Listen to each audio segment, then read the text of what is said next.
마진 스크리닝 이어가겠습니다. 유한타증권의 박진희 부장입니다. 안녕하세요. 네, 안녕하세요. 예, 오늘 장 어려운데 어떻게 또 정리를 해주실지 핵심부터 알려주세요. 네, 다시 한번 지표에 계속 집착하는 시장의 흐름이라고 보시면 좋겠습니다. 그 지표, 간밤에 이제 PMI, 제조업 지표가 나오면서 다시금 아래 공포를 야기한 건데 저는 이 데이터를 보면서 0.3포인트가 그렇게까지 놀랄 일인가 뭐 이런 생각도 좀 들더라고요. 의견 알려주시고요. 또 전체적인 시장 흐름도 좀 봐주세요. 네, 늘 빌미가 중요하다고 보시면 좋겠습니다.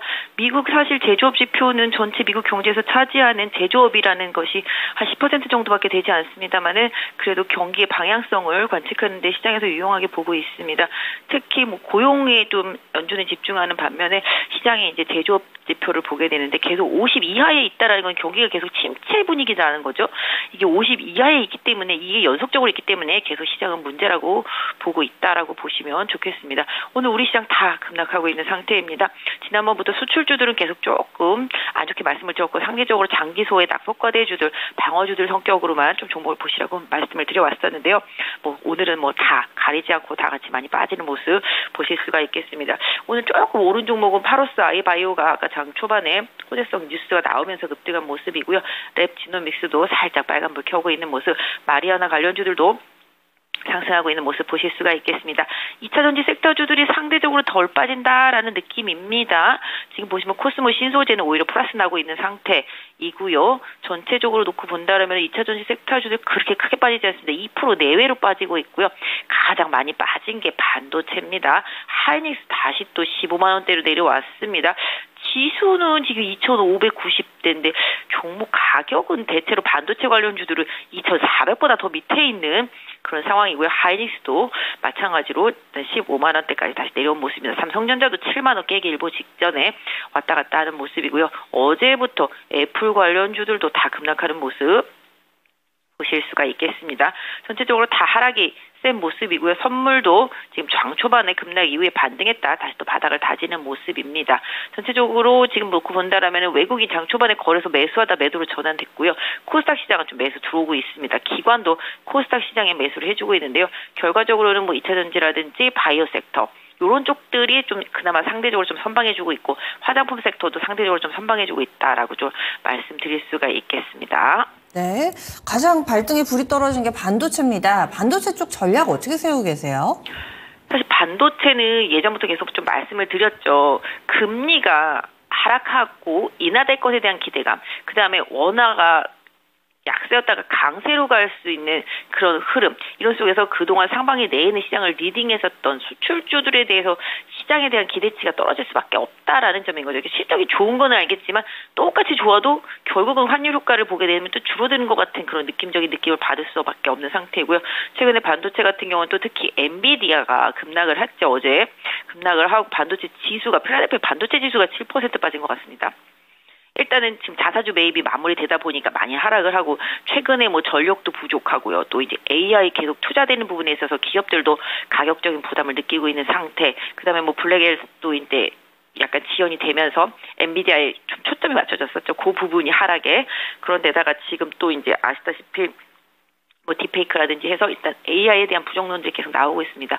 어느 한 산업이 고점을 찍고 꺾일 때 뭔가 포인트가 되는 항상 사건들이 있거든요.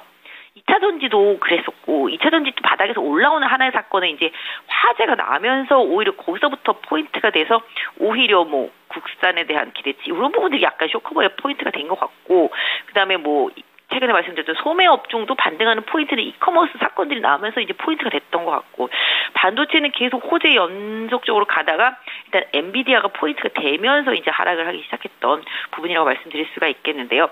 일단은 오늘은 반도체를 갖고 계시다라면은 지금 이 시점에서 팔 필요는 없다라고 생각을 하고 있고요. 특히 소부장들이 하락폭이 상당히 큽니다. 오히려 내가 조금 용기가 있다. 나는 오후장에 반등을 못하면 팔 것이다. 라고 생각하는 투자자라면은 저는 한번 장 초반 이후에 지금 이제 조금씩 선물이 좀 안정세를 찾아가면은 오전 중을 이용을 해서 조금씩 분할매수 한번 접근해 보시면 어떨까. 그리고 오늘 2시 이후에도 반응이 영 없다. 그럼 다시 정리하는. 그러니까 요새는 뭐 농담 삼아서 하루하루 매매하고 4848 뭐 일희일비하는 그런 이제 뭐 매매가 중요한 상황인데요.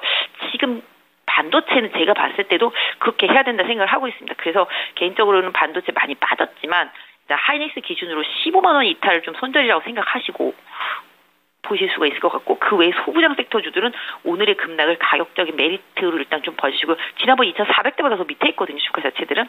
일단은 기술적인 트레이딩을 한번 노려보시는 전략이 반도체가 없는 분들한테는 좀 필요할 것 같고, 있는 분들한테는 추가 여력이 있다면 한번 해볼 만할 것 같고, 그 다음에 만약에 난 추가 여력 없다 하면은 지금 이 시점에서 손절은 조금 의미가 없다, 좀 말씀드릴 수가 있겠고요. 반도체가 약간 좀 뭐라 그럴까요? 최근에 뭐 여러 가지 엔비디아 때문에 너무 엮이고 있는 상황이고, 경기 침체 우려감이 가장 반도체를 타격하는 가장 큰 이유입니다. 그리고 엔화도 마찬가지가 되겠고요. 그래서 기본적으로 지금 반도체를 가지고 있다면 아까 말씀드렸던 대로 일단 좀 보유는 관망이고, 신규 매수는 일단 한번 트레이딩 접근 시도 한번 해보시면 하겠다 말씀드리도록 하겠습니다. 네, 좀 해볼 수 있는 분들, 그리고 나는 이런 스킬이 있다, 좀 짧은 매매 가능하다 하시는 분들께 또 적합한 이런 반도체와 관련해서 이런 방법도 있다, 저희가 또 제시를 해드렸습니다. 의견 들어봤고요. 다음으로는 시장 전체적으로 봤을 때 뭐 매월 5월 위기설, 뭐 8월 위기설, 매번 위기설은 있는데, 이번 9월 위기설 금리 인하를 앞두고 있는 시점에서 월가에서도 여러 가지 9월은 약하다, 이렇게 뭐 모건 스탠리라든지 유명 글로벌 IB들 쪽에 에서도 9월장에 대해서는 보수적인 시각들이 잇따라서 분석이 나오고 있습니다.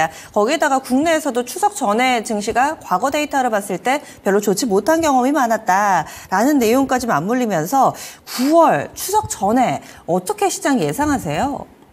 시장이란 게 또 그리고 사람이 결국은 이렇게 경험치가 중요합니다. 통계는 뭐 무시할 수 없는 부분이 분명히 있겠죠. 기본적으로 9월달, 지난번에 제가 한번 말씀드린 것 같은, 누가 이렇게 통계 50년 미국 시장 통계를 내놓은 게 있는데 8월 24일 이전에 주가가 10% 이상 반등하면은 9월달은 항상 약했다라는 통계가 있더라고요, 보니까. 그대로 지금 가고 있고, 우리 시장도 항상 추석 전에는 약했던, 그리고 추석 연휴가 길기 때문에 리스크를 가져가고 싶지 않은 그런 상황 속에서 지금 금투세도 방향을 잃어버린 상태입니다. 그러니까 누구와 또 여기 중장기적으로 투자가 들어오겠습니까? 그렇지 않다 보니 단타만 성행하는 시장이 된 상태인 거고요.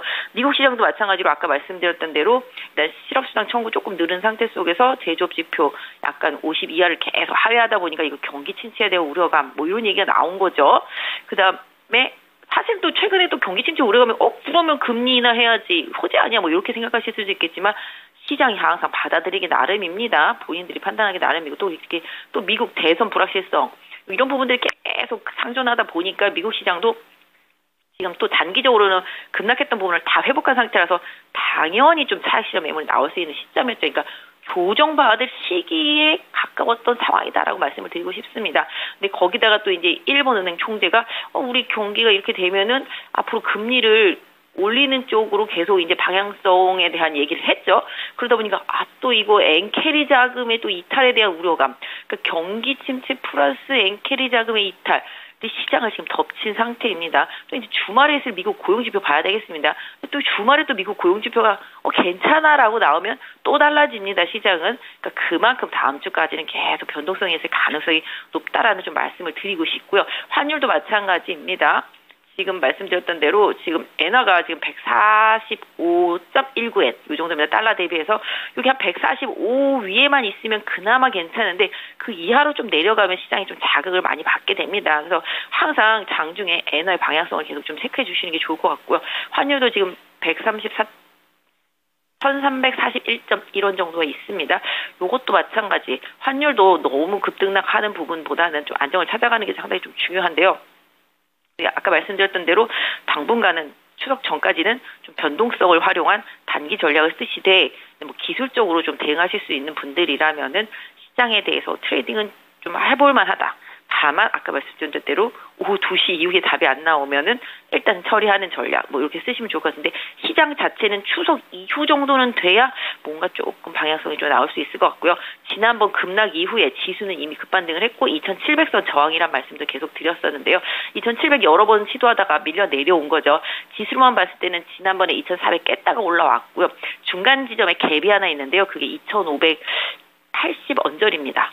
그러니까 결국은 2,580 기준으로 해서 변동성 보일 때 거기서 커버가 된다라면은 갭매움하고 이제 지수가 반등할 수 있는 가능성이 좀 높다라고 봐주시면 좋겠죠. 거기서도 반등이 안 되면은 뭐 더 빠질 수 있겠습니다만은 일단은 고기 정도 2,580 기준으로 해서는 시장이 한번 터닝할 수 있는 위치다라는 점을 좀 염두에 두시고 시장 대응하시면 좋지 않을까 싶습니다.